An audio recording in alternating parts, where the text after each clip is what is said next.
Sachal news net work کی videos میں خوش آمدید۔ ناظرین، ویڈیو سے متعلق اپنی قیمتی رائے کا اظہار کمنٹ باکس میں ضرور کریں اور چینل کو سبسکرائب کریں۔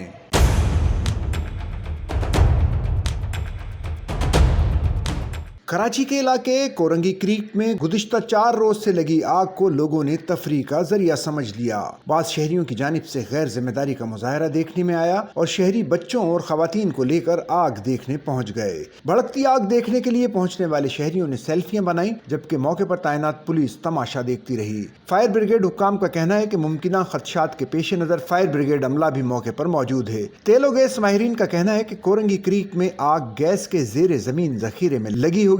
یہ کم گہرائی میں موجود گیس کا چھوٹا ذخیرہ ہو سکتا ہے۔ گزشتہ روز chief fire officer Humayun Ahmed کا کہنا تھا کہ زمین سے میتھین گیس بہت پریشر سے نکل رہی ہے۔ اس وقت گیس کا جو دباؤ ہے، اگر اسے بجھانے کی کوشش کی گئی تو گیس علاقے میں پھیل جائے گی اور علاقہ مکینوں کو متاثر کرے گی۔ ہمایوں احمد کا بتانا تھا کہ گیس کے پریشر میں کمی آنے پر ہی آگ پر قابو پایا جا سکے گا۔ ایسی آگ پر قابو پانے میں 2 سے 3 دن بھی لگ جاتے ہیں۔